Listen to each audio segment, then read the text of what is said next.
Nous venons à peine de sortir de la fête de Pourim que la fête de Pessah approche à grands pas.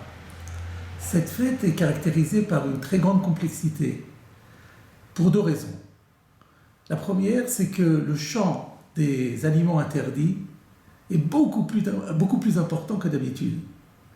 Des aliments comme le pain, aussi ordinaire que le pain, les gâteaux, les alcools, les whisky, et tous ces produits-là deviennent interdits pendant cette période. Et tout ce qui est à base des fameuses 5 céréales, le blé, l'orge, l'avoine, le seigle, l'épeautre.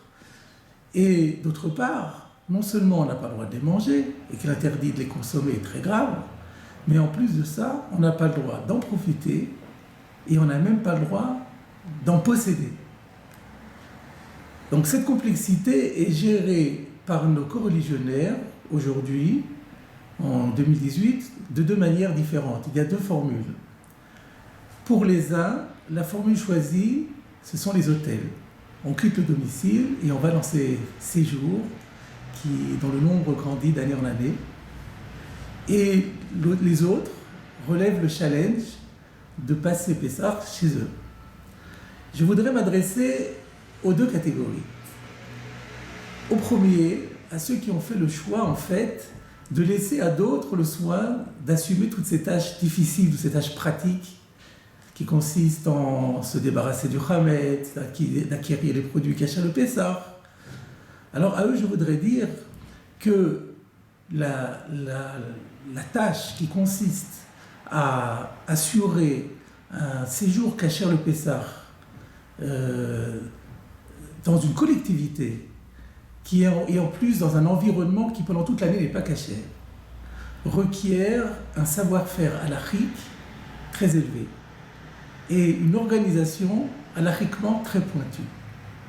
C'est la raison pour laquelle je voudrais appeler la vigilance de nos fidèles de vérifier, avant de s'inscrire dans un séjour de ce type, s'il y a bien une instance religieuse qui en assume la responsabilité, et de vérifier que cette instance religieuse est connue et reconnue, et ne pas se contenter simplement de déclarations publicitaires du type glad kosher, mais de vérifier véritablement l'identité de l'instance religieuse et de la vérifier à la source.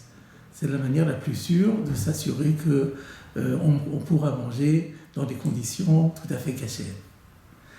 Quant aux autres, qui vont assurer elles-mêmes la préparation à Pessah, une des occupations les plus importantes et les plus onéreuses sera de se procurer les denrées cachées le Pessah.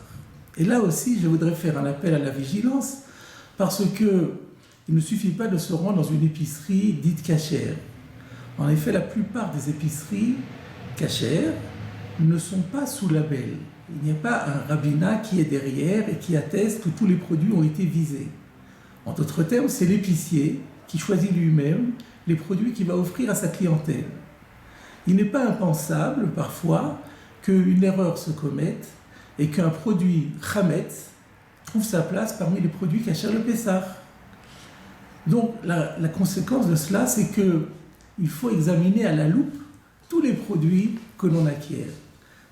Vérifier d'abord qu'ils sont bien cachés le Pessah, qu'ils sont bien déclarés cachés le Pessah, et aussi vérifier qu'il y a un logo de cacheroute qui l'atteste. Et là encore, tous les logos ne se valent pas. Et il est important de prendre encore le logo d'un rabbinat connu et reconnu. Si vous avez un doute en la matière, je vous propose de vous tourner vers le rabbin de votre communauté et de l'interroger pour être là encore certain que tout se passera bien. En ce qui concerne, à mon goût, le Beit Din de Paris n'a pas certifié suffisamment de produits. Mais en tous les cas, nous sommes très fiers des matzot que nous avons produits et que nous produisons chaque année, aussi bien les matzot d'Agen, qui sont les dernières, je pense, les derniers représentants des matzot d'Afrique du Nord. On n'en trouve pratiquement plus aujourd'hui. Ils sont faits à la mode ancienne et sont entièrement cachés.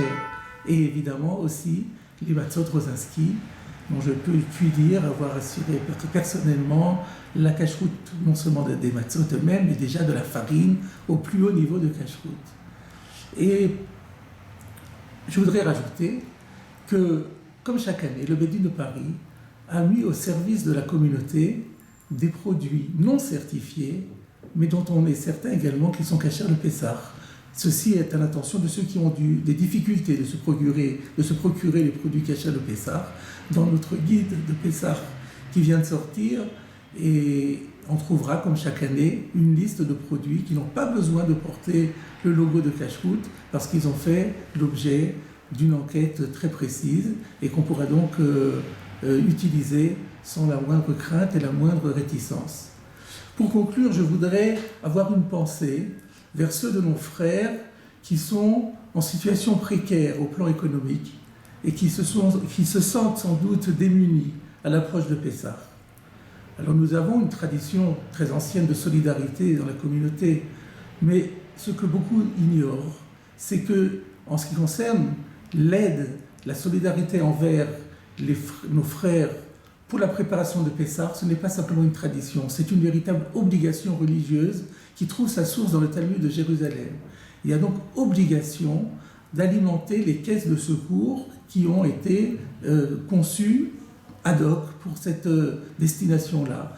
Il s'agit là, bien entendu, des paniers de Pessah, notamment que le consistoire a mis en place en créant ce secours juif. Et je suis persuadé que tous ceux qui en ont les moyens alimenteront ce secours juif avec une très grande générosité. Et c'est dans cette conviction et cet espoir que j'adresse à tous nos coreligionnaires de Paris et d'Île-de-France mes souhaits les plus chaleureux pour une fête de Pessah kasher, de Sameach, c'est-à-dire conforme aux normes religieuses et de ce fait dans la joie.